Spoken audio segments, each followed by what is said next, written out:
Kami, kami naikkan syukur buat malam ini.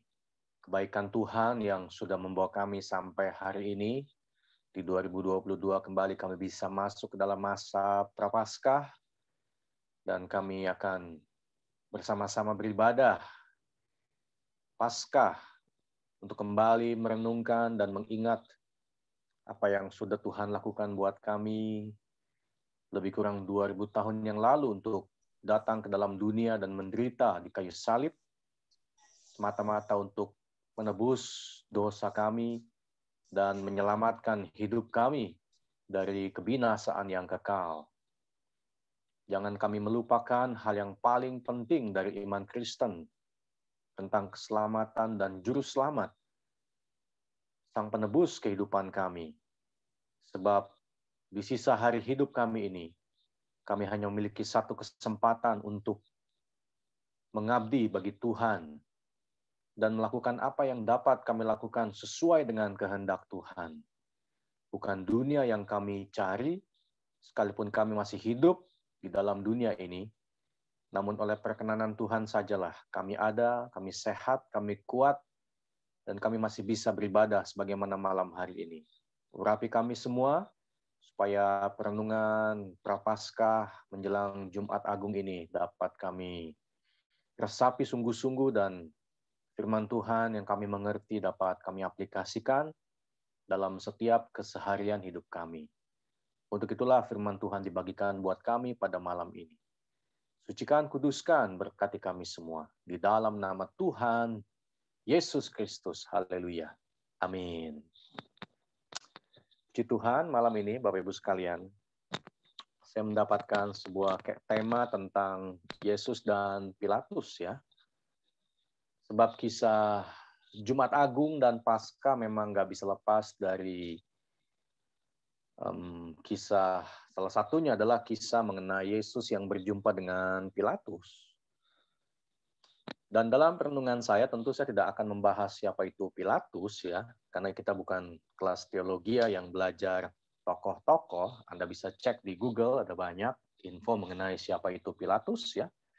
Cuma saya ingin mendapatkan satu highlight, satu garis bawah ya, satu benang merah dari kisah itu yang bagaimana kita bisa aplikasikan dalam kehidupan kita ya. Karena kisah mengenai Paskah dan Jumat Agung yang mendahulunya ini merupakan sebuah kisah yang menurut saya memiliki sebuah bobot yang semua penting, tapi lebih penting daripada Natal menurut saya. Walaupun tanpa Natal tidak mungkin ada Jumat Agung dan Paskah. Tapi karena di mana-mana seringkali kita membuat ibadah Natal lebih besar, jadi seolah-olah memang itulah perayaannya. Padahal iman dan esensi daripada kehidupan yang nyata adalah Jumat Agung. Dan inti esensi daripada keselamatan iman Kristen adalah Paskah. Sekali lagi ya, jadi keseharian hidup kita itu sangat erat dengan Jumat Agung sebenarnya. Dan keselamatan iman Kristen kita itu berkaitan dengan Paskah. Nah, itu yang saya ingin coba untuk bagaimana kita bisa mengaitkan itu ya. Saya punya PowerPoint yang tadi saya kasih ke Pak. Boleh dibuka coba ya. Oke. Nah, ini dia. Pak Timotius bantu saya ya. Terima kasih banyak. Tadinya saya nggak mau pakai PowerPoint, tapi ya sudah kebiasaan. Jadi setiap bahan pasti saya catat dulu. Nah, saya mengambil sebuah tema bagaimana kisah Yesus dengan Pilatus itu berkaitan dengan kedaulatan Allah dan ketidakadilan hidup.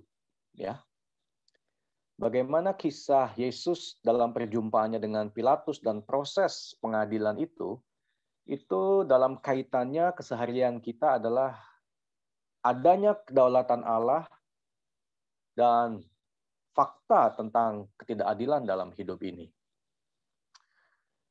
Dengan subtema adalah percaya adanya kedaulatan Allah di tengah kerumitan dan ketidakadilan hidup manusia. Jadi iman Kristen bukanlah sebuah iman fatamorgana yang isinya adalah hura-hura, jumping-jumping ya. Ya, sekali-sekali ibadah, seminggu sekali, mungkin itu yang kita ketemu di gereja ya, yang saya lihat memang zaman sekarang gereja mencari sebuah hiburan atau ingin menciptakan sebuah hiburan karena memang mungkin persaingan dan juga demand yang muncul ya. Sehingga gereja modern masa kini adalah gereja yang berkembang 1 dekade yang lalu di Amerika. Sehingga banyak sekali import value yang mana lebih ke Natalnya ya, karena kan Natal sebenarnya adalah sebuah perayaan dari belahan barat yang diadopsi ya. Tapi kalau bicara mengenai Jumat Agung dan Paskah, itu berkaitan dengan rumitnya kehidupan dan tidak adilnya kehidupan. Ya sebenarnya kita ada di situ ya. Hari ini pun kalau misalnya kita beribadah, sekalipun kita sungguh-sungguh percaya kepada Yesus dan kita percaya bahwa Tuhan mencukupkan, menyediakan, menyembuhkan, memberkati, dan segala macam hal-hal yang baik, tapi kalau kita lihat sejujurnya dalam hidup kita ini, rumit nggak sih hidup ini? Kalau menurut saya, hidup ini rumit ya. Rumit dan adil nggak sih? Mungkin nggak seadil itu juga ya. Nggak seideal itulah. Dan itulah kenyataan sebenarnya. Yang mana 2000 tahun yang lalu pun, kisah Jumat Agung dan Paskah itu sangat berkaitan dengan itu semua ya. Jadi hari ini saya akan share bagaimana kisah Yesus berjumpa dengan Pilatus. Itu adalah tentang kedaulatan Allah dan ketidakadilan dalam hidup ini ya. Next. Saya baca ayat dari Matius 27 ayat 11 sampai 14 dikatakan, lalu Yesus dihadapkan kepada wali negeri. Dan wali negeri bertanya kepadanya, engkaukah raja orang Yahudi? Yesus menjawab ya. Jawab Yesus, engkau sendiri mengatakan. Jadi bukan Yesus yang mengucapkannya, tapi ketika ada orang mengatakan sebuah fakta dan kebenaran, ya Yesus dengan ringannya mengkonfirmasi hal itu ya. Ini nggak ada sama sekali Yesus berusaha mati-matian membuktikan. Dia hanya sederhana saja mengiyakan, mengkonfirmasikan sebuah kebenaran. Dan Yesus hanya berkata, engkau sendiri mengatakannya ya. Artinya ginilah, bukan mulutku yang ngomong ya, yang ngomong adalah mulutmu. Dan engkau mengucapkan itu, ya aku iyakan aja. Memang itulah kebenarannya, tanpa aku harus susah payah untuk membuktikannya. Engkau sendiri mengatakannya. Kemudian, tetapi atas tuduhan yang diajukan imam-imam kepala dan tua-tua terhadap dia, Yesus tidak memberi jawab apapun. Maka kata Pilatus kepadanya, tidakkah engkau dengar betapa banyaknya tuduhan saksi-saksi ini terhadap engkau? Dalam hal ini, tetapi Yesus tidak menjawab suatu kata pun, sehingga wali negeri itu sangat heran. Sebenarnya pertemuan Yesus dengan Pilatus adalah sebuah pertemuan di mana Yesus sebenarnya bisa membela dirinya habis-habisan ya. Dan kalau dia bisa meyakinkan Pilatus, barangkali Pilatus ya bagaimanapun dia sebagai seorang gubernur Romawi tentu punya kekuatan militer yang kalau dia mau, ya bisa aja dia melindungi Yesus. Kalau dia cukup diyakinkan oleh Yesus, bisa aja. Hari itu dia kerahkan 1 batalion, misalnya 1 kompi prajurit untuk jaga Yesus, bisa aja. Tapi yang kita lihat adalah Yesus sama sekali tidak berusaha untuk itu. Yang Yesus sedang alami dan hadapi adalah sebenarnya sebuah tindakan ketidakadilan. Sebuah tindakan ketidakadilan. Ya. Dan Yesus diam. Dia nggak bela diri sama sekali, dia diam ya. Next, coba kita lihat sedikit plot ya. Plot dalam satu frame cerita ini, kalau Anda baca ya, nanti di rumah mungkin boleh baca dan renungkan kembali, sebab kalau kita renungkan itu akan menjadi lebih hidup ya. Dalam plot ini ada Yesus Kristus tentu saja. Kemudian ada Pontius Pilatus dan juga istrinya yang dapat mimpi. Kemudian ada imam-imam kepala dan juga tua-tua yang menggiring Yesus kepada Pilatus untuk dijatuhi hukuman ya. Kenapa mereka menggiring? Ya karena Yesus kalau sampai pada imam kepala dan tua-tua, Yesus hanya dihukum secara agama. Ya, Yesus disebut tahanan agama, tapi imam-imam kepala nggak puas menjadikan Yesus sebagai sebuah fenomena tahanan agama. Jadi mereka bawa kasus kepada Pontius Pilatus supaya jadi besar ya, supaya jadi blow up. Kesatu juga supaya imam-imam dapat panggung ya dari situ, karena mereka bisa naik banding ke ranah politik. Lalu mereka bawa kasus Yesus sebagai sebuah kasus politik. Jadi seolah-olah Yesus adalah seorang penjahat politik karena kasusnya masuk ke negara, sudah bukan wilayah agama lagi ya. Jadi orang Yahudi, Yudaisme punya hukum agama seperti Indonesia punya hukum misalnya hukum Islam lah gitu ya. Tapi mereka nggak puas dengan hukum ini. Mereka ingin kasusnya jadi besar karena mereka tahu mereka kelihatannya di atas angin dan mereka berhasil untuk mengerahkan massa ya pro pada mereka dengan saksi-saksi palsu. Dibawa Yesus ke dalam pusaran kasus politik dan Pontius Pilatus berhadapan dengan para imam kepala dan tua-tua. Nah, Bapak Ibu sekalian, rumitnya kehidupan kayak gitu ya. Kadang-kadang memang sulit. Pontius Pilatus bukan maunya dia juga mendapatkan kasus ini. Pas aja mau hari Paskah, pas aja di Yerusalem ada acara besar, pas aja di situ pun dia bisa dapat panggung ketemu dengan petinggi-petinggi agama ya, dan juga pejabat-pejabat yang lain. Bukan maunya dia hadapi kasus Yesus sebetulnya. Tetapi dia ada dalam kedaulatan Allah di situ. Dia sebagai salah satu gubernur Romawi pada masa itu yang mengendalikan area Asia, Eropa, dan Afrika. Ya dia ada di situ. Bukan maunya dia juga, bukan pilihan dia juga. Bukan, istilahnya bukan plotnya dia ada di situ. Tapi dalam rancangan Allah yang besar, dan dalam kedaulatan Allah yang besar, Allah melibatkan Pontius Pilatus ada di situ. Dan juga imam-imam kepala dan tua-tua ya, ada di situ juga. Ada Barabas ya, penjahat yang asli penjahat. Ada rakyat Israel yang sudah dikomporin demikian rupa. Dan kejadiannya pas menjelang hari Paskah 2 hari lagi gitu ya. Nah, jadi kalau kita lihat sekilas, Bapak Ibu sekalian, pertemuan Yesus dengan Pontius Pilatus, sebetulnya siapa sih yang merancangkannya? Siapa sih yang bikin gitu loh? Kalau kita mau melihat ke dalam kedaulatan Allah, sebenarnya semua yang terjadi ada dalam kedaulatannya Allah.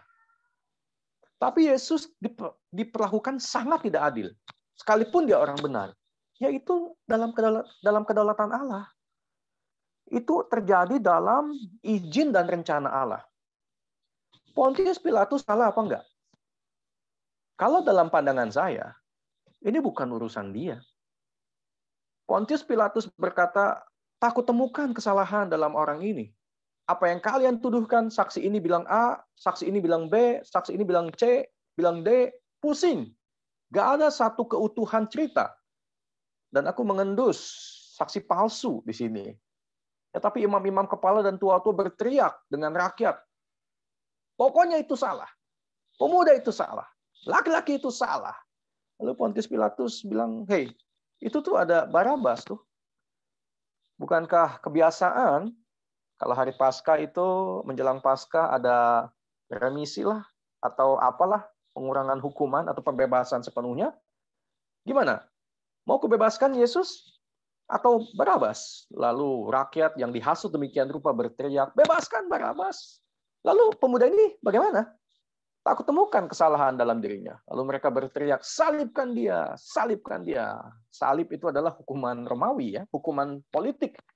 Makanya Yesus disalibkan bersama dengan 2 penjahat politik lainnya. Jadi mereka, para imam dan tua-tua itu memplot demikian rupa. Sampai-sampai Yesus bukan jadi seorang tahanan agama, tapi penjahat politik, penjahat negara yang wajib dihukum mati gitu ya. So, kita sebagai manusia ya, Kadang-kadang kita bilang Pontius tuh salah tuh. Dia cuci tangan. Coba dia nggak cuci tangan. Yesus selamat. Nggak disalib. Pertanyaannya, emang mau Yesus nggak disalib hari itu, Bapak Ibu? Kalau sampai Pontius Pilatus melakukan seperti yang kita mau, harusnya dia bela dong Yesus. Kan dia orang benar. Harusnya kan Pontius itu adil dan jujur. Harusnya dia gunakan kekuasaannya. Bebaskan Yesus supaya nggak disalib. Pertanyaannya, emang mau kita Yesus nggak disalib? Emang kita mau, Bapak Ibu? Emang kita happy kalau Yesus nggak disalib hari itu? Emang kita senang kalau Yesus nggak disalib hari itu? Kan kenyataannya, kalau Yesus nggak disalib, kita kan nggak ibadah hari ini. Kalau Yesus nggak mengalami ketidakadilan sampai mati disalib, kan kita hari ini nggak akan kumpul di Zoom ini, Bapak Ibu. Dan kita nggak akan ibadah besok, lusa, dan seterusnya. Mati pun kita nggak akan masuk surga. Betul nggak? Emang kita mau? Kan nggak mau juga. Jadi maunya apa? Membenarkan Pontius Pilatus? Atau bagaimana? Kadang-kadang kita itu ya, menilai orang, wah orang itu jahat, wah orang itu salah, wah orang itu nggak benar, wah orang itu nggak adil. Tanpa kita mengerti keadaan dia. Kenapa Yesus diam? Menurut saya, karena Yesus bukan cuma menghadapi situasi yang rumit dan ribet, dan juga ketidakadilan, tapi Yesus berusaha memahami kapasitas seorang Pontius Pilatus. Ini bukan urusan dia, tapi dilimpahi sampah ini ceritanya. Dilimpahi sampah urusan gini yang buat Pontius Pilatus sebetulnya bukan bagian dia. Dan menurut kacamata saya, Pontius Pilatus sudah melakukan apa yang dia anggap benar sebagai seorang pejabat untuk dia lakukan. Menurut saya ya. Makanya dia cuci tangan. Artinya ya aku sebagai pejabat sudah kasih tahu Yesus ini nggak ada salah. Tapi kalian memaksa untuk menghakimi dia. Buat saya nggak ada untung, nggak ada rugi. Karena ini bukan kasus negara saya. Ini bukan kasus politik saya. Saya bebaskan Yesus, saya nggak untung. Saya salibkan Yesus, saya juga nggak rugi. Plus, istri saya udah mimpi. Jangan terlibat dengan kasus orang itu. Jadi buat saya, nggak ada untung, nggak ada rugi. Terserah kalian mau apa. Ini kasus kalian, imam-imam dan tua-tua dan rakyat Israel. So saya cuci tangan aja. Nah, cuci tangan aja. Menurut saya, apa yang Pontius lakukan itu benar. Sesuai dengan kaidah kenegaraan yang dia harus lakukan. Maka Yesus diam aja. Dan Yesus nggak mempersalahkan Pontius Pilatus. Dia diam aja. Yesus diam aja. Karena ini kasus memang ribet. Ya, sama kayak hidup kita juga kadang-kadang ribet gitu loh. Hubungan antar keluarga juga ribet. Kadang-kadang kita mau cari, kok jadi gini, kita punya bisnis ya dengan keluarga, siapa yang salah? Kadang-kadang memang harus terjadi, Bapak Ibu. Ketidakadilan, keruwetan, keribetan, complicated, itu harus terjadi. Supaya kita belajar, percaya bahwa di tengah ribetnya kehidupan kita hari ini, ada kedaulatan Tuhan di situ. Plot ini dengan orang-orang yang ada di sini, ini Bapa yang desain. Dengan Pontius Pilatus yang cuci tangan, istri dapat mimpi, imam kepala yang ngotot, tua-tua yang mengerahkan massa, Barabas yang dibebaskan, rakyat Israel yang sudah mabok agama, dan hari Paskah ini adalah sebuah plot yang mana Allah yang Maha Kuasa itu berdaulat dalam situasi yang ruwet, ribet, dan penuh dengan ketidakadilan. Ini sebenarnya sangat dekat dengan hidup kita. Kalau kita mau jujur ya, ribetlah hidup kita ini kadang-kadang ya. Ribetlah kita punya urusan bisnis sih. Dengan hutang piutang yang mungkin belum selesai, dengan tagihan-tagihan yang belum kelar, ribet. Urusan keluarga dengan suami kita yang begitu, atau istri yang begitu, anak-anak kita yang mungkin belum beres banyak hal, ribet. Penyakit di tubuh kita, kadang-kadang ya ribet gitu loh. Tapi apa yang mau kita ngomong? Apa yang mau kita ucapkan ya? Karena kita sebagai orang Kristen, kita boleh kebaktian, Kita boleh ibadah, kita boleh lompat-lompat, menari-menari, dan sukacita di gedung gereja selama 2-3 jam kita ibadah. Tapi ketika kita memasuki hari biasa, Senin, kembali ke dalam kesibukan kita akan kembali lihat dan temukan ribet dan ruwetnya hidup ini dengan segala macam ketidakadilan yang terjadi di sekitar kita. Makanya pesan Paskah itu sangat dekat dengan hidup kita. Itulah darah dan daging kita. Tapi kan orang nggak suka dengan penderitaan. Orang maunya sukacita, sukaria, nari-nari, happy-happy. Tapi itu nggak membuat hidup jadi berubah kok. Sampai kita menyadari bahwa this is life. Ribet, ruwet, banyak ketidakadilan, tapi ada tapinya. Kedaulatan Tuhan mengendalikan segala sesuatu.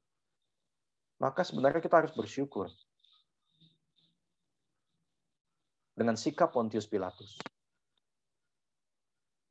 yang cuci tangan, dengan ngototnya imam kepala dan tua-tua. Kalau kita lihat dari sudut pandang imam-imam kepala dan tua-tua, mereka nggak salah.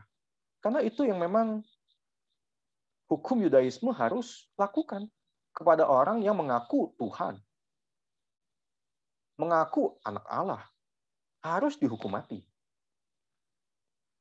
Imam kepala, tanda kutip, nggak salah. Kalau dari sudut pandang agama dia. Gitu loh. Nggak salah. Karena memang itu yang harus mereka lakukan. Di samping ya intrik-intrik yang lain lah ya. Mereka takut kalau populer sama Yesus, bisa ya. Mereka takut jemaatnya diambil Yesus, bisa. Mereka takut jabatan keagamaan diambil Yesus, bisa ya. Tetapi apa yang mereka lakukan ada kaidahnya sesuai dengan hukum Yudaisme. Kita kan mudah saja menyalahkan Pontius Pilatus dan imam kepala dan semua. Kita mudah saja menyalahkan situasi, keadaan, dan orang di sekitar kita. Tetapi kita harus mengerti, kalau Pontius Pilatus nggak begitu, Yesus nggak disalib. Kalau imam kepala dan tua-tua nggak begitu, Yesus nggak disalib. Kalau Barabas yang dihukum dan Yesus dibebaskan, Yesus nggak disalib. Kalau rakyat Israel nggak berontak, mabuk agama, menciptakan sebuah kegaduhan, Yesus pun nggak akan disalib. Dan kalau nggak kejadian di hari Paskah, nggak ada juga anak domba Paskah yang disembelih. Jadi kalau kita lihat, sekali lagi ya, dalam ribetnya pertemuan Yesus dengan Pontius Pilatus, kedaulatan Allah selalu ada di situ. Next. Maka Yesus berkata, ampunilah Bapa, ampunilah mereka. Sebab mereka tidak tahu apa yang mereka perbuat. Lukas 23:34. Yesus berkata, Pontius Pilatus, dia nggak tahu apa yang dia perbuat. Dia cuma tahu hukum negara. Itu yang dia lakukan. Imam-imam hanya tahu hukum agama.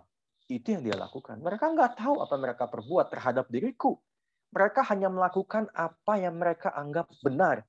Secara politik kenegaraan, secara agama sesuai dengan Judaisme. Dan Yesus berkata, ampunilah mereka. Kadang-kadang memang dalam hidup ini, ada kalanya memang kita nggak usah membenarkan atau membela diri kita ya. Kadang-kadang memang kehidupan harus dibiarkan mengalir demikian rupa dalam segala keruwetan dan ketidakadilannya. Sebab di dalamnya juga ada kedaulatan Allah yang bekerja ya. Oke, next. Ada sebuah kutipan, staying silent in times of injustice is privilege ya. Berdiam diri saat mengalami suatu ketidakadilan adalah hal yang istimewa sebenarnya. Kita ini cenderung ingin membuat semuanya itu baik. Adil, merata, benar, lurus, itu kecenderungan kita. Boleh kita mengusahakannya ya, karena ada kutipan yang berkata juga kalau kita lihat ketidakadilan dan kita diam saja, tandanya kita setuju dengan ketidakadilan itu. Ada juga kutipan yang bertentangan dengan kalimat ini ya. Jadi ketika kita melihat satu ketidakadilan, kita harus melakukan sesuatu. Kalau kita diam saja, tanda kita setuju dengan ketidakadilan itu. Tetapi kan sampai kapan kita mau menuntut demikian rupa? Ada hal yang kita bisa ubah, ada yang kita nggak bisa ubah. Dalam kasus Yesus, Yesus tahu banget. Ini situasi dia nggak boleh ubah. Dia harus jalani. Makanya Tuhan diam. Makanya di Taman Getsemane Tuhan ngomong sama Petrus, "Hei Petrus, sarungkan pedangmu. Kamu pikir aku nggak bisa perintahkan malaikatku berlaksa-laksa datang dan bunuh semua orang ini? Gampang aja. Tapi bukan untuk itu kita di sini. Ada hal yang kita harus bela mati-matian, ada hal yang kita harus biarkan jalani aja. Dan Tuhan menjalani saja itu. Dia nggak bela diri, staying silent in times of injustice. Dalam ribet dan ruwetnya kasus ini, dan Tuhan tahu dia mengalami ketidakadilan, difitnah oleh saksi palsu demikian rupa, Yesus diam. Kenapa dia diam? Karena dia tahu ini semua terjadi dalam kedaulatan Allah untuk satu tujuan yang lebih baik. Untuk satu tujuan yang lebih baik, ya. Next slide. Apakah hidup ini adil? Kisah Jumat Agung memberikan pada kita satu pertanyaan. Apakah hidup ini adil? Seringkali ya, yang kita maksud dengan tidak adil itu sifatnya pragmatis. Misalnya, mengapa saya tidak mendapat seperti yang dia dapatkan? Tuhan nggak adil. Kok dia dapat, aku nggak dapat? Kok dia naik jabatan, aku nggak naik jabatan? Kok bonus dia besar, padahal dia bukan orang percaya? Kok bonusku kecil, padahal aku udah setia perpuluhan? Seringkali yang kita bilang tidak adil itu kayak begitu tuh. Pragmatis banget. Atau yang lebih rohani, mengapa Tuhan tidak menjawab doa saya? Sedangkan doa dia dikabulkan. Kenapa Tuhan nggak jawab doaku?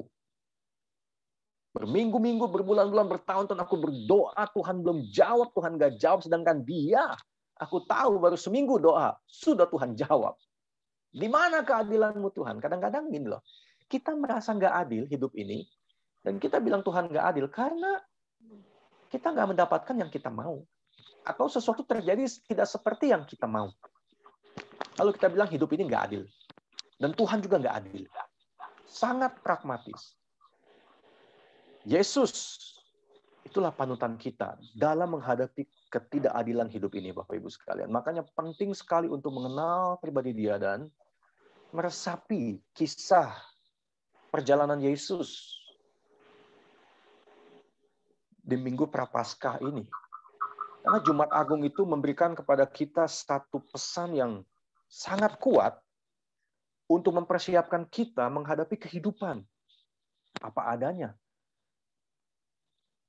Apa yang orang dapat, belum tentu kita dapatkan. Mungkin kita bilang itu ketidakadilan. Tapi itu bagian dari kedaulatan Tuhan. Apa yang Tuhan kasih sama kita, belum tentu Tuhan kasih sama orang lain. Kadang-kadang kita lupa mengucap syukur untuk hal itu. We take it for granted. Kita lupa sebab kita udah rasa enak dan nyaman. Sehingga kita merasa, Tuhan baik, Tuhan adil. Saya dapat yang saya mau. Doa saya dijawab. Barangkali hal ini menjadi sebuah ketidakadilan buat orang lain yang melihat hidup kita seolah-olah diberkati Tuhan gitu loh. Sementara mereka belum. Jadi hidup ini kayak begitu tuh. Dan orang Kristen kadang-kadang berkutat di hal-hal yang seperti demikian. Ikut Tuhan, cari Tuhan, kejar Tuhan hanya untuk mendapatkan apa yang dia mau. Kalau ikut Tuhan dapatkan apa yang kita mau, Yesus nggak dapatkan yang dia mau. Taman Getsemani pun dia berdoa, sekiranya mungkin biar cawan ini lalu daripadaku. Tapi kan bukan kehendakku, melainkan kehendakmu ya Tuhan. Jadi kita tidak bisa menilai satu situasi dari kacamata kita aja. Kita mesti kembalikan semua ke dalam kedaulatan Allah, bahwa ada Allah yang mengendalikan seluruh aspek kehidupan kita. Dalam segala segi kehidupan dengan segala keribetannya, keruwetannya, dan ketidakadilannya. Selalu ada Tuhan di situ. Kita tidak mungkin menciptakan sebuah kehidupan yang semulus yang kita mau. Kita nggak mungkin menjalani kehidupan seenak yang kita inginkan. Dan kita pun nggak mungkin menciptakan satu kehidupan seadil seperti yang kita mau adilnya mesti begitu Tuhan. Nggak bisa. This is life. Inilah kehidupan Bapak Ibu sekalian ya. Inilah kehidupan. Memang hidup itu nggak gampang. Makanya kita harus percaya Tuhan ada. Dan Tuhan tetap berdaulat. Mengendalikan segala sesuatu. Bayangkan, kalau Pontius Pilatus tidak menghukum Yesus. Bayangkan, kalau imam-imam tidak menghasut rakyat untuk menyalibkan Yesus. Bayangkan, kalau Barabas yang dihukum dan Yesus dibebaskan. Kita nggak ada di sini. Jadi kita melihat ada satu plot ketidakadilan yang Yesus alami, tapi itu ada kedaulatan Tuhan. Kita nggak bisa pilih kadang-kadang jalan kehidupan yang kita harus lalui ya. Kita kadang nggak bisa pilih, Bapak Ibu sekalian. Kenapa sih aku sakit, Tuhan? Misalnya ya, kenapa aku sakit? Bukan mauku ini sakit. Betul bukan mauku. Tapi kita mesti bilang, semuanya dalam kedaulatan Tuhan. Bukan mauku, Tuhan. Bisnisku rugi kayak begini. Sehingga mungkin aku harus jual rumah, jual tanah, dan hutang sana-sini. Bukan mauku. Tapi kita mesti percaya, dalam kedaulatan Tuhan, itu maunya Tuhan. Tapi Tuhan, ada salahku juga di situ. Ada salah orang juga di situ. Salahnya kan menurut pandangan kita. Atau kalau betul memang mereka berbuat salah, ya kita lihatlah. Bagaimana Yesus dikelilingi oleh orang-orang yang tanda kutip bersalah juga kan? Tapi semuanya itu menjurus pada satu titik penyalipan dan penebusan. Yang mana Tuhan pakai perintilan-perintilan ini semua untuk menyempurnakan rencana Allah. Jadi kita harus merenung memang terus-terusan ya. Kita nggak bisa menilai sesuatu hanya dari kacamata kita dan mengingini sesuatu terjadi seperti yang kita mau saja. Dan berhentilah berkata Tuhan tidak adil. Karena hidup tidak memberikan apa yang kita mau. Kalau kita bilang Tuhan tidak adil, satu contoh, dan next slide ya. Anda tahu siapa dia? Nick Vujicic, menderita penyakit tetra amelia syndrome, di mana lahir tanpa kaki, tanpa tangan. Kalau Anda merasa hidup nggak adil, dengan bisnis yang mungkin hancur, dengan mungkin anak-anak yang nakal, atau mungkin kesehatan badan kita terganggu, apa adilnya buat Nick Vujicic coba? Kita masih punya kaki, punya tangan, walaupun mungkin uang kita hilang, bisnis kita hilang, koneksi kita hilang, komisi kita hilang. Tapi kan kita masih, tanda kutip ya, lihat ke bawah, hidup kita masih lebih enak dibandingkan hidup Nick Vujicic ini. Ini satu contoh aja ya. Seperti saya bilang tadi, kadang-kadang kita mendefinisikan ketidakadilan itu semata-mata cuma karena kita nggak mendapatkan apa yang kita mau, orang mendapatkan apa yang kita mau. Lalu kita bilang Tuhan nggak adil. Dan hidup ini nggak adil. Tanpa kita menghitung-hitung, kita lupa untuk menghitung-hitung yang baik yang sudah Tuhan berikan buat kita. Kalau kita merasa hidup ini nggak adil, karena kita nggak mendapatkan kenyamanan yang kita mau. Kalau Yesus kejauhan sebab 2000 tahun yang lalu, ya lihatlah Nick Vujicic ya. Apakah hidup ini adil? Maukah kita bertukar nasib dengan dia? Maukah kita berada pada posisi dia gitu loh. Nah, tapi kan Nick Vujicic lahir begini bukan maunya dia, bukan maunya orang tuanya, bukan maunya siapa-siapa. Jadi maunya siapa dong? Satu jawaban. Pasti maunya Tuhan. Makanya dia lahir tetra amelia syndrome. Pasti maunya Tuhan. Jadi, Pastor, saya punya bisnis rugi, maunya Tuhan. Apapun yang terjadi, kalau itu sampai terjadi, pasti dalam kedaulatan Tuhan. Masa Tuhan mau menghendaki aku rugi begini sih? Sampai aku pailit habis? Masa ini kehendak Tuhan?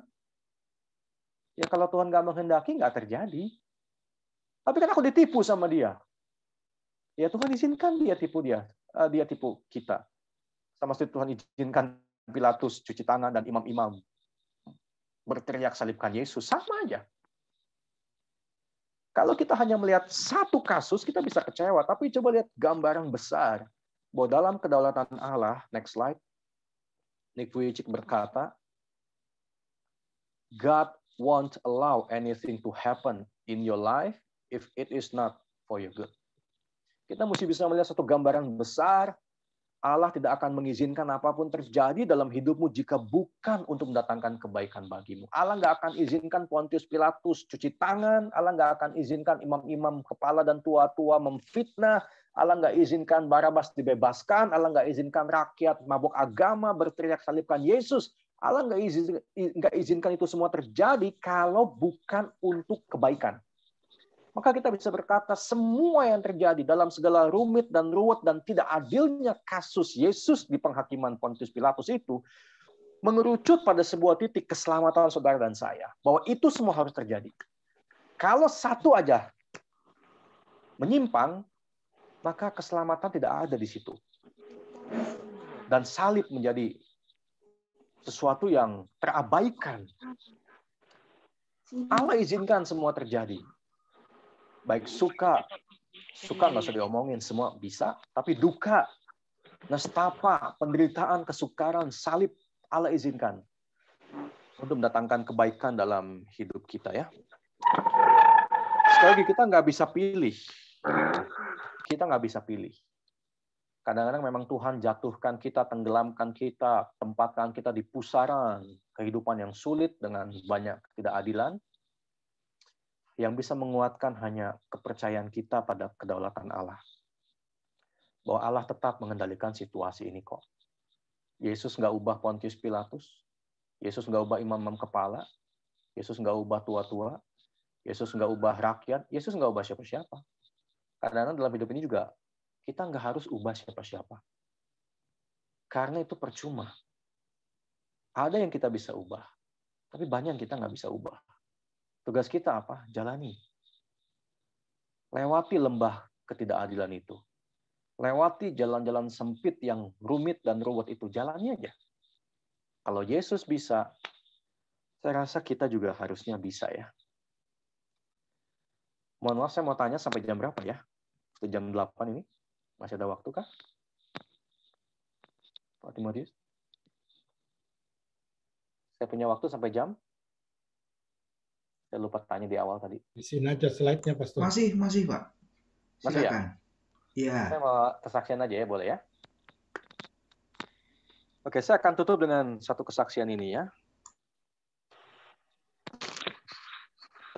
Masih ada satu slide itu ya, boleh dibuka deh sebelum saya masuk kesaksian ya. Ada satu slide terakhir itu ya. Allah Maha Adil. Dia itu ada. Dan dia berdaulat dalam kemaha-adilannya ya. Ketidakadilan jelas akibat dosa. Namun kematian Yesus di kayu salib itu untuk menaklukkan dosa. Maka kedaulatan Sang Maha Adil tetap berkuasa atas ketidakadilan akibat dosa. Kedaulatan Allah bisa melibatkan ketidakadilan hidup untuk menggenapi rencana terbaiknya. Sekali lagi kalimat terakhir. Kedaulatan Allah bisa saja melibatkan ketidakadilan hidup untuk menggenapi rencana terbaiknya. Saya tutup dengan sebuah cerita ya.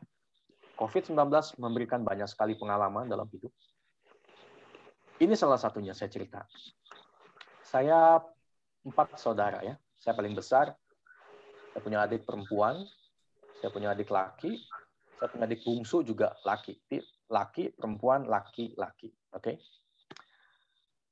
Bedanya, saya dengan yang bungsu, saya lulus SMA, sekolah pendeta, SD3. Ketemu dengan Mas Bambang ya. Lulus SMA, sekolah pendeta, SD3. Adik bungsu saya, lepas SMA, narkoba. Ya, narkoba. 2008, dia narkoba pakai jarum suntik. 1 jarum pakai sama-sama. 2008 dia alami satu penyakit. Kita cek ke dokter, dan dokter vonis dia kena penyakit imunodefisiensi itu ya. Itu nggak ada obatnya tuh. HIV. Adik bungsu saya, yang saya sangat sayang ya. Saya sayang semua adik saya, tapi adik bungsu itu beda ya. Bapak Ibu sekalian, saya nggak bisa terima kenyataan ini. Terus terang, saya nggak bisa terima. Jadi kalau saya khotbah, itu ada beban sekali di hati saya ya tentang adik saya. Saya tanya sama Tuhan, Tuhan, di manakah Tuhan? Waktu adik saya mau nyuntik, apa susahnya buat Tuhan? Bikin gempa lah, angin puyuh lah, kasih halilintar lah, apa kek, supaya itu jarum nggak masuk ke daging adik saya.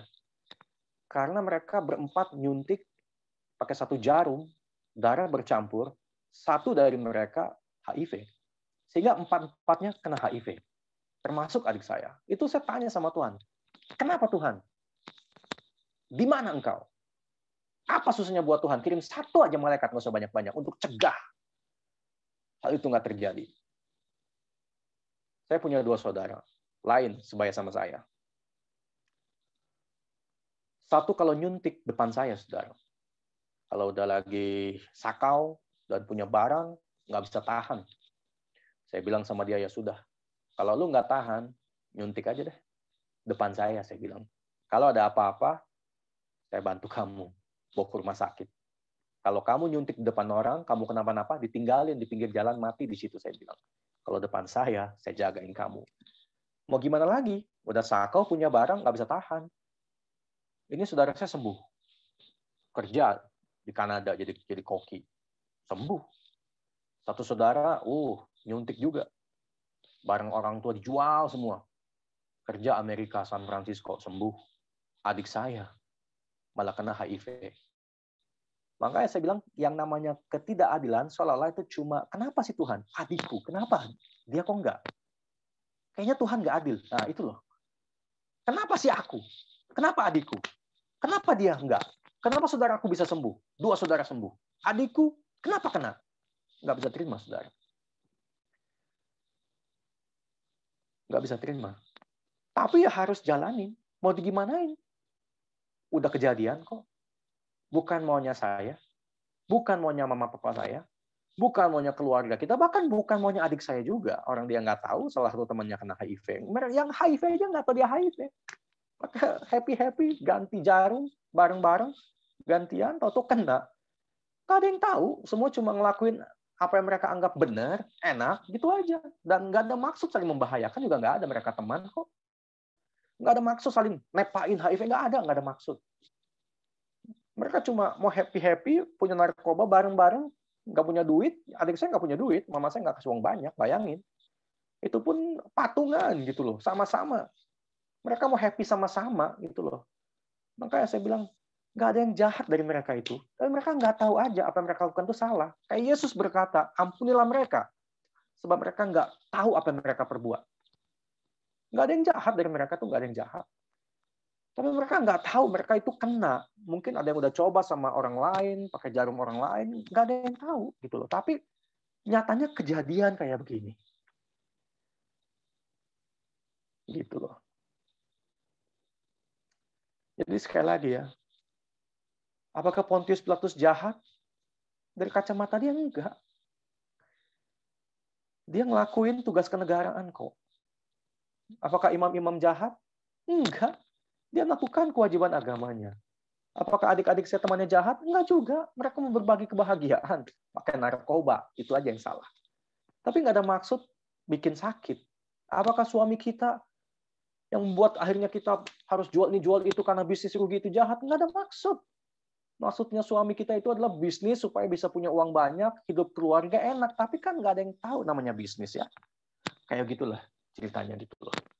Balik ke adik saya, akhirnya ya harus berobat. 2008 tuh saudara. Saya harus terima kenyataan itu. Bergumul cukup lama. Kalau saya mau tinggalkan Tuhan dan pelayanan, 2008 lah itu. Waktu yang tepat. Tinggalkan Tuhan dengan kekecewaan dan kepahitan dan merasa Tuhan tidak adil. Disitulah saudara. Ya. Tapi ya puji Tuhan lah. Karena hari itu saya belajar percaya bahwa sehelai rambut nggak akan jatuh kalau Tuhan nggak izinkan. Jadi kalau adik saya kena HIV, pasti dalam kedaulatan Tuhan. Kalau nggak Tuhan pasti nggak izinkan. Mestinya ada yang baik. Roma 8 ayat 28 yang Tuhan kerjakan. Ya sudah. Saya terima kenyataan itu dan saya terima adik saya apa adanya, dan mama saya bilang, Fandi, kamu kan koko paling gede, pendeta juga, rawatlah adikmu itu supaya sembuh. Amin lah, saya bilang. Akhirnya kita ke dokter, saudara, 2008 ya. Nggak ada obatnya HIV, tapi ada penangkalnya, artinya tidak menyembuhkan, tapi bisa mempertahankan hidup. Namanya ARV ya, antiretroviral. Itu obat ada di rumah sakit pemerintah biasanya, program WHO ya. Nah, akhirnya saya rawat adik saya, saudara. Ke dokter saya antar, saya jemput, saya bayarin obatnya, saya beliin vitamin, segala macam. Dokter bilang paling 5 tahun umurnya katanya.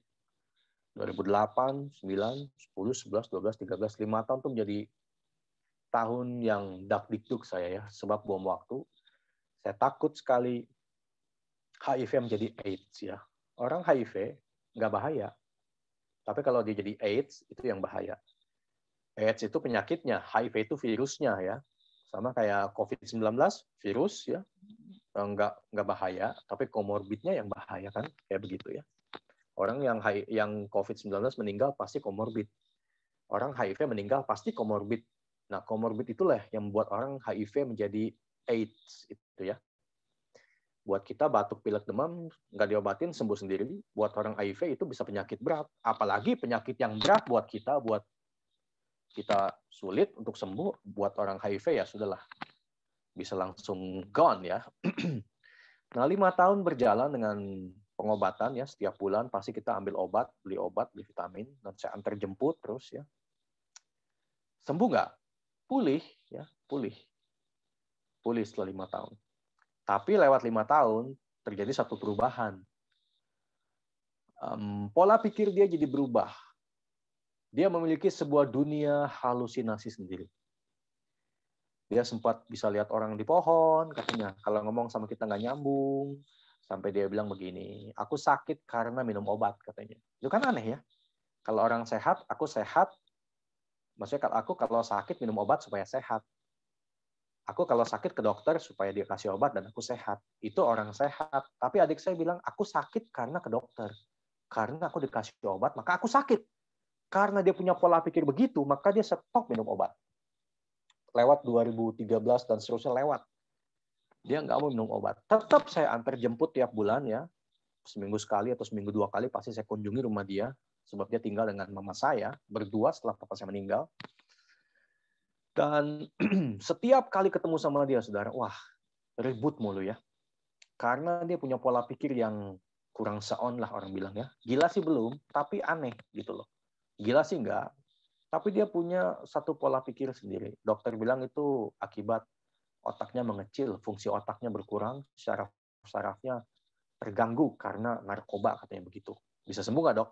Sulit katanya. Wah, akhirnya ya saya mesti terima loh. Pendeta adiknya kayak begitu. Saya nggak pernah cerita. Kenapa saya nggak pernah cerita? Karena saya nggak mau diomongin. Oh, pendeta, masa adiknya HIV? Gitu loh. Ada rasa itu tuh ada ya. Ada. Khotbah di mana-mana. Kok adik aja nggak bisa dirawat? Itu kan yang orang lihat, betul nggak?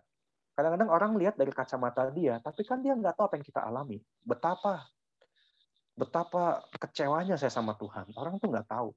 Kalau masih bisa khotbah, termasuk khotbah di Surabaya tempo hari, itu ada sebuah beban yang saya pikul loh. Tapi kan orang nggak tahu beban itu. Orang nggak lihat. Gitu loh. Dan saya nggak pernah cerita. Sampai tahun lalu, saya nggak pernah cerita hal itu. Satu, saya nggak mau diomongin ya, namanya manusia. Kadang orang nggak ngerti apa yang kita alami. Dan kedua juga, diomongin juga nggak nolong apa-apa. Buat apa? Gitu loh. Kalau diomongin nolong, bisa bantu sembuh, ya mungkin saya omongin. Tapi kan diomongin juga percuma. Malah orang cuma tahu doang, tapi nggak bisa buat apa-apa. Jadi mendingan diam aja. Silence is a privilege. Seperti kutipan tadi itu. Silence in the middle of injustice is a privilege. Saya merasa Tuhan nggak adil. Tapi saya nggak mengerti kenapa ini semua terjadi. Diam aja lah, nggak usah diomongin. Diam aja, nggak usah diomongin ya. Nah, singkat cerita lah. Pokoknya sama adik saya tuh pasti kita nggak cocok lah gitu ya. Sama adik saya yang ketiga tonjok-tonjokan, sama adik ipar saya, sebab saya punya adik perempuan, punya suami tonjok-tonjokan, sama saya juga satu kali pernah tonjok-tonjokan tuh ya. Itu saking jengkelnya, saudara. Susahnya merawat orang yang kurang seon ya.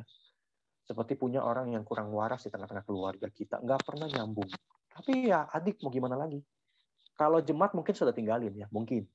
Kalau orang lain mungkin sudah cuek amat. Tapi ini adik loh, yang mukanya mirip sama saya.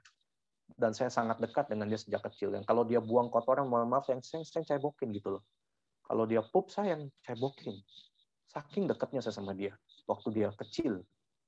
Dan besarnya kayak begitu tuh saya nggak bisa terima. Tapi ya, inilah rumit, ribet, dan ruwetnya kehidupan. Yang kita anggap tidak adil itu ya. Singkat cerita, 2021 tahun lalu, bulan 2, bulan 3 dia kena penyakit yang saya paling takut, TBC. Sebab dia merokok. Nggak dikasih uang, tetap bisa dapat rokok. Saya juga bingung ya. Ada aja orang kasih rokok sama dia. Dia merokok, kena TBC. TBC bisa sembuh nggak? Bisa, berobat 9 bulan. Tapi kan masalahnya dia nggak mau minum obat. Obat berkantong-kantong kresek dibuang. Nggak pernah diminum. Itu duit, saudara ya. Kebuang gitu aja.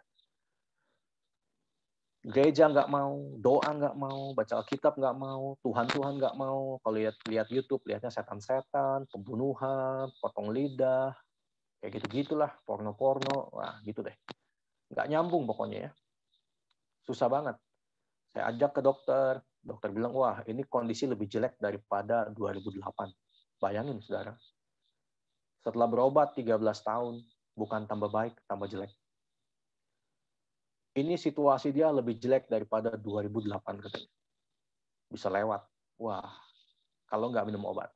Maka ya ke dokter ini, dokter itu, beli obat ini, obat itu, saya kasih. Bukannya diminum, malah dia puasa.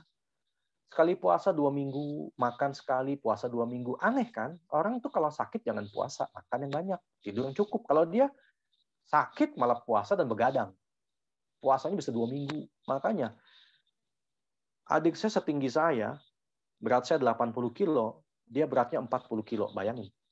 Setinggi saya, 175 lebih kurang. Ya. Berat dia 40 kilo.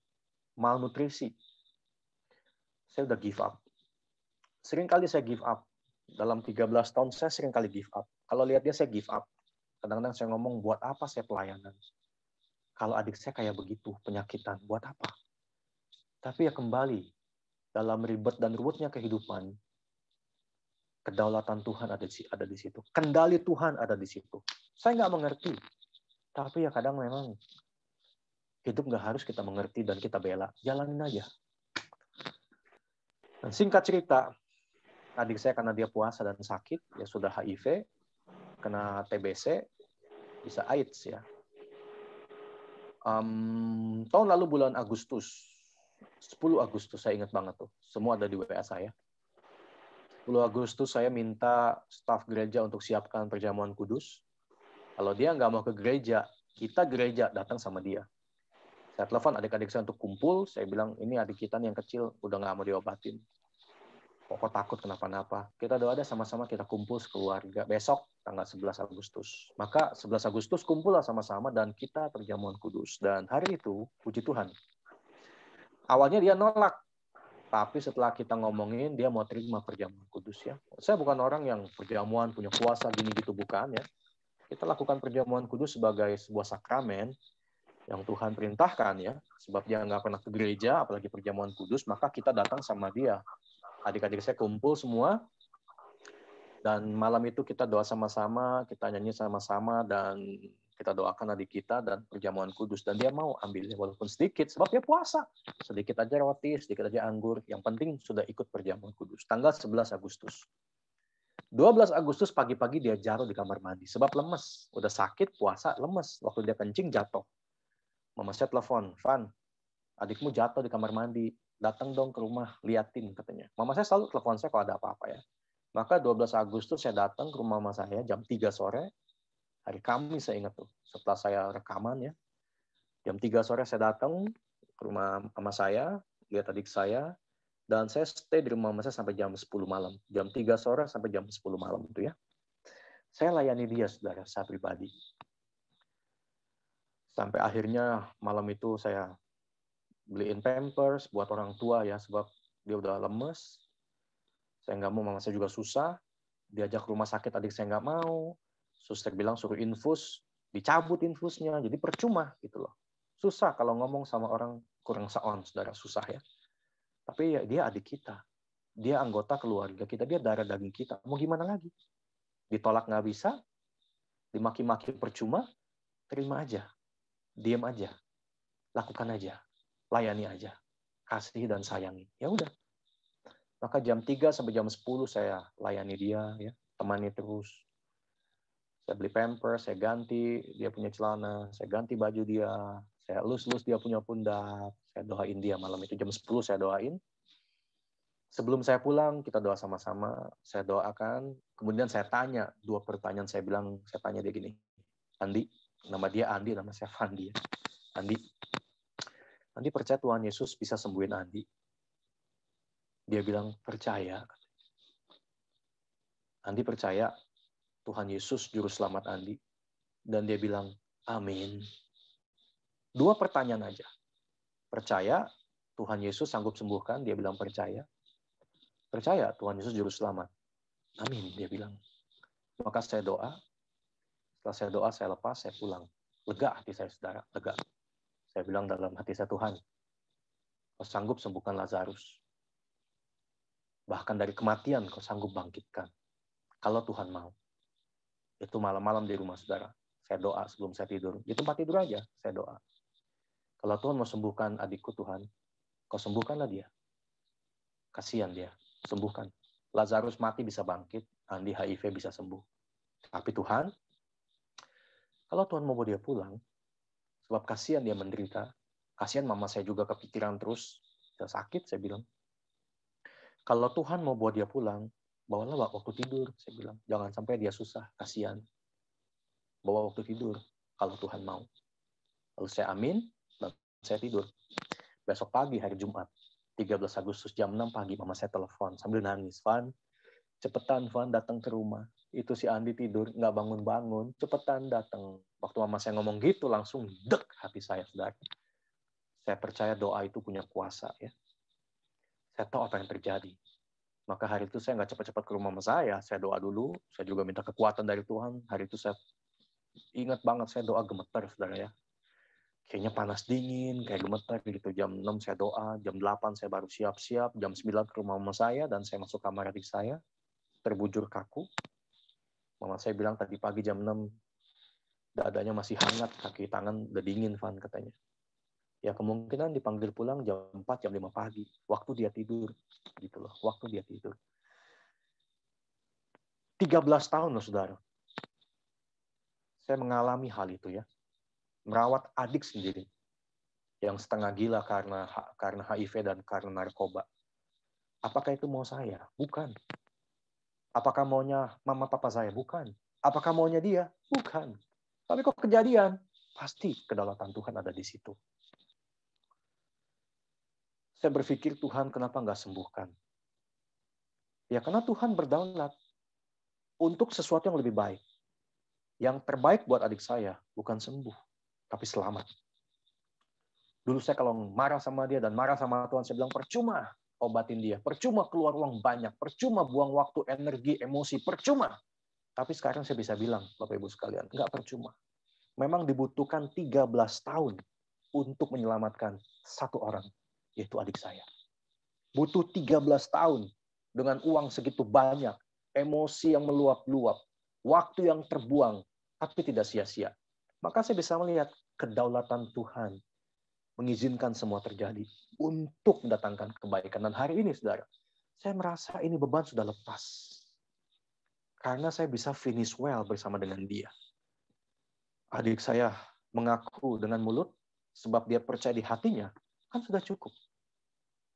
Dalam keadaan kurang setengah ons gitu ya, bisa bilang percaya Tuhan sembuhkan dan amin Yesus juru selamat, itu kalau bukan anugerah, nggak mungkin. Adik saya kalau ngomong setan, porno, maki-maki, itu kalau ngomong waktu dia waras, itu yang dia omong. Tapi kalau dia mau perjamuan kudus dan percaya kepada Yesus, itulah anugerah. Maka saya bilang, kedaulatan Tuhan itu ada dalam segala situasi yang paling tidak adil sekalipun, paling rumit dan ruwet sekalipun, kedaulatan Tuhan itu ada. Percayalah kepada Tuhan yang mengendalikan segala sesuatu untuk mendatangkan kebaikan. Maka 13 tahun merawat dia, tidak pernah sia-sia. Sampai tanggal 13 Agustus, dia dipanggil pulang ya. 13 bukan angka sial ya. Walaupun 13 ya, ingat Yeriko runtuh 13 kali dikelilingin ya. So, buat orang mungkin 13 angka sial. Buat saya 13 itu angka anugerah yang menyelamatkan adik saya. 13 tahun sampai tanggal 13 Agustus. 13 tahun saya mengalami seolah-olah ketidakadilan dari Tuhan. Sebab adik yang saya paling sayang bisa begitu keadaannya. Tapi sekarang saya bilang semuanya baik. Sebab memang Tuhan punya cara menyelamatkan dia dengan cara begitu. Kenapa Tuhan nggak sembuhkan? Ya mungkin kalau dia sembuh, nggak jadi lebih baik ya. Sehat aja narkoba, sakit aja bisa hamilin anak orang, kayak gitu kan. Dia punya anak ya. Saya sempat rawat juga, biayain anaknya itu. Jadi ya kita kadang nggak mengerti semua hal. Tapi kita mesti percaya. Kedaulatan Tuhan tetap mengendalikan segala sesuatu. Saya rasa ini yang saya bisa bagi buat kita semua malam ini ya. Mudah-mudahan plot kisah Yesus dan Pilatus dengan segala ketidakadilannya yang kita bisa relasikan dalam hidup kita masing-masing. Yang mungkin juga kita merasa Tuhan nggak adil ya. Dan kenapa ribet dan ruwet ini semua.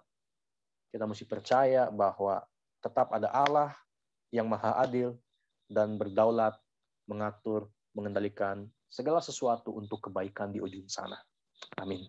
Tuhan Yesus berkati kita semua. Tundukkan kepala kita akan doa sekali lagi ya. Bapa di sorga, terima kasih buat malam ini untuk kesempatan kami bisa berbagi firman Tuhan dan sharing pengalaman pribadi. Sungguh Tuhan, Jumat Agung adalah satu kisah kekuatan buat kami dalam menghadapi realita kehidupan yang penuh dengan permasalahan dan ketidakadilan. Bukan cuma kami yang pernah mengalami, tapi Yesus pun disalib karena ribet dan ruwetnya hukum agama, politik, Israel dan Romawi dengan segala kepengecutan para murid dan juga mungkin kebiadaban para prajurit Roma dan ambisi-ambisi agamawi para tokoh-tokoh agama hari itu semuanya terlibat begitu cantik dalam rangkaian rencana Allah bagi satu tujuan, itu keselamatan umat manusia. Semua Allah libatkan.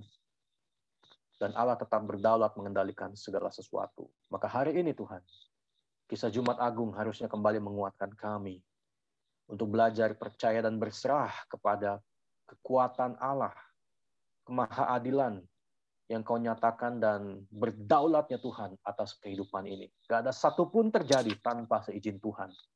Dan ketika sesuatu Tuhan izinkan terjadi, selalu Tuhan punya rencana yang baik, bahkan terbaik di balik itu semua.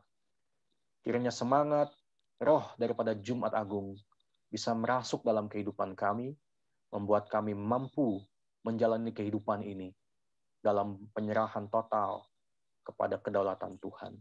Di dalam nama Tuhan Yesus Kristus. Haleluya. Amin.